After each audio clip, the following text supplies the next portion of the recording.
Today we're going to have a talk about the engagement range changes in the new rules, the fact that we can now fight vertically 5 inches in ruins, and the limits to the models that can fight, which is going to make Horde close combat units struggle a bit.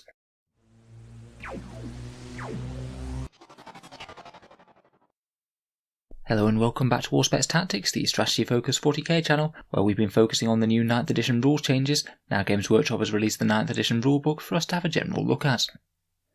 So the ways that models fight in close combat have changed in a couple of ways in the new edition. Melee armies have already received a bunch of minor buffs and minor nerfs. Overwatch largely going away is going to be a good thing for them, though limits to multi-charges do mean that big Death Star type combat units aren't going to be quite as handy. Smaller board sizes mean that there's less room for artillery to deploy incredibly far back, and line of sight blocking terrain is now a lot more of a thing. But now certain units can escape from being wrapped and trapped via a stratagem, and certain vehicles are able to blaze away very effectively in close combat.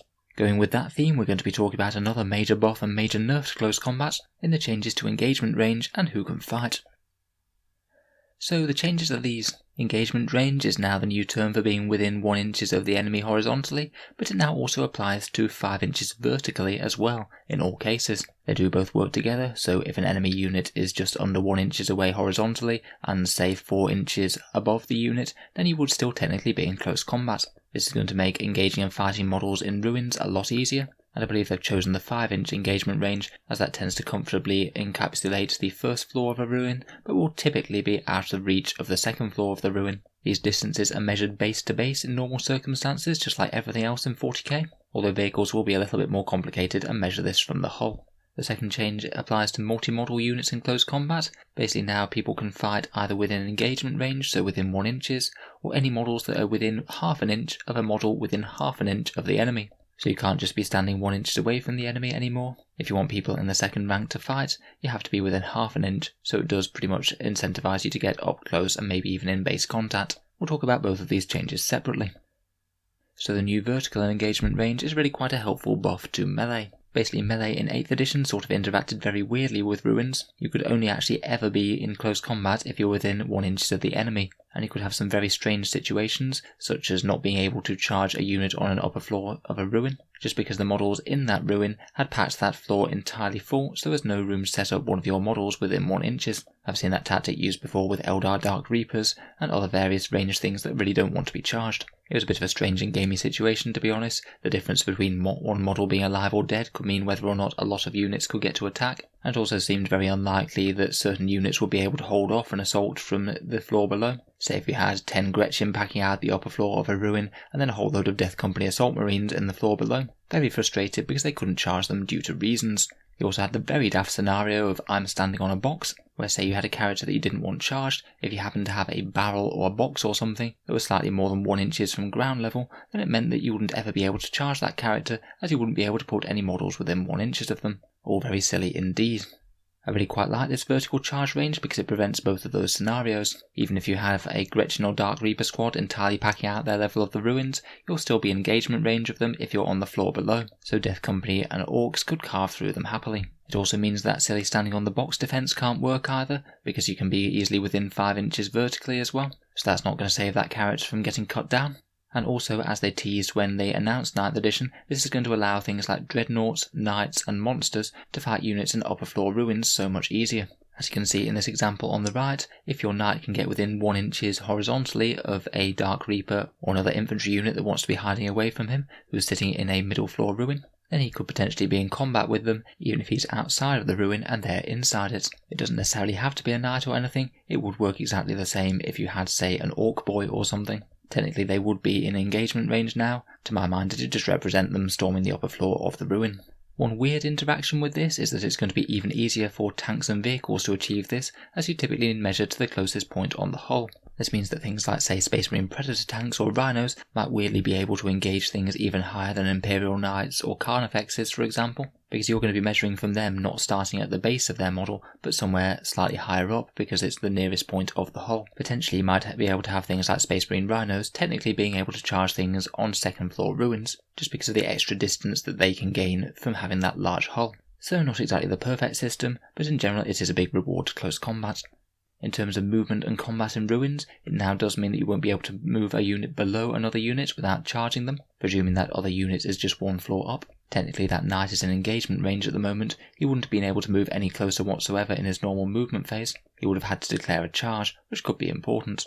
It also means that units in ruins that are one floor apart now are going to be locked in combat. Say if you have a bunch of orcs on the ground floor that have just charged the Dark Reapers on the second floor, if there's still a whole bunch of both of them remaining at the end of the combat, then if one player wants to move their models away, then that would technically be a fallback move now. I think this change combined means that second floor ruins have become prime real estate now, as this can still keep you out of combat from ground level. So if you do have a gunline unit, you might think about putting it one floor further up, but even so, provided enemies have the movement, then you could still be very susceptible to charges from enemy infantry, just safe from things like vehicles and monsters who can't fly.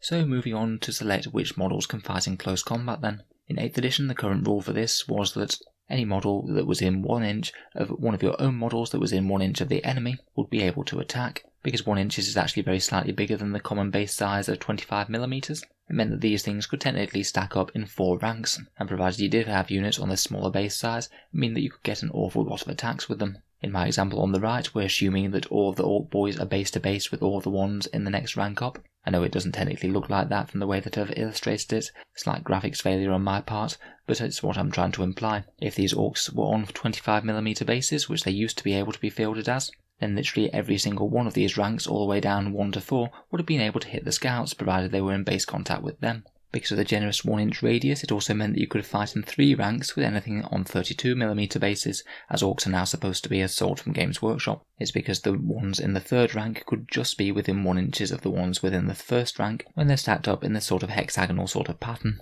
Now with the big reduction of being within half an inch of the enemy and being within half an inch of the models that are within that range, this has taken a heavy blow. Basically in this orcs example, when they're all ranked up against the scouts, only the ones in ranks 1 and 2 will now be able to fight. In general, for more elite combat units, this really isn't going to be an issue whatsoever. In the vast majority of circumstances, anything with 10 models or less in the unit, you're usually going to be able to have enough space to pack them within 2 ranks of the enemy. This does start to have a huge amount of effects though on bigger units. Things like orcs or chaos demons in big units of 30 are now going to really struggle to get anywhere near the amount of damage output that they could before. You're just not physically going to be able to fit anywhere near as many of those 32mm bases within range of the unit unless you're fighting something with a truly massive base such as Imperial Knight or something like that.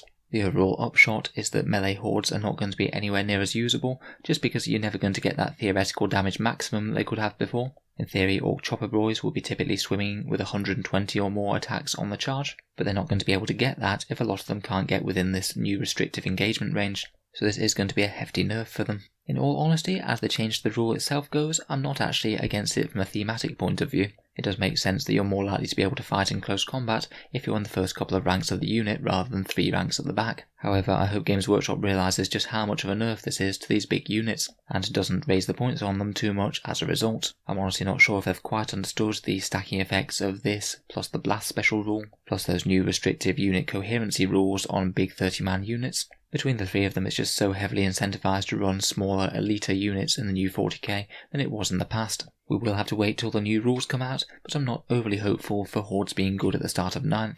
Though to be fair, with balance updates like chapter approved every so often, there isn't really any reason to think that they couldn't just lower the points cost if they really are underperforming, so it's not guaranteed to be set in stone all edition. So let me know what you think of the changes. I personally really like the vertical engagement range, despite maybe the slight silliness with tanks and vehicles, maybe making some sort of distinction so tracked vehicles without close combat weapons can't access it quite as easily might be sensible. The fighting in 2 ranks thing I sort of get from a cinematic sort of perspective, but it does make me pretty concerned that big units and hordes and things just aren't really going to be much use in 9th, which would certainly be a bad thing for people who like to run armies as such. So let me know your thoughts down in the comments below, and feel free to subscribe to Auspex Tactics if you'd like to see more rules analysis videos like this. We'll also hopefully be covering the full 9th rulebook whenever I get a chance.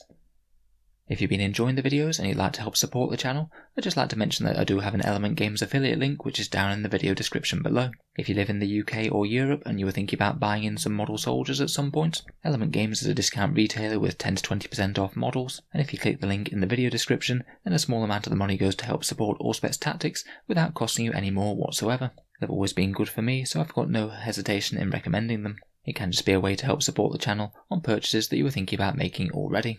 I also have a very similar link for Amazon in the USA and Canada. Again, basically, if you were thinking about making any Amazon purchases in the near future, if you click that link before, then a small amount of money goes to help support the channel, again while not costing you anything extra. In any case, a massive thank you for listening, and I'll hope to see you guys next time.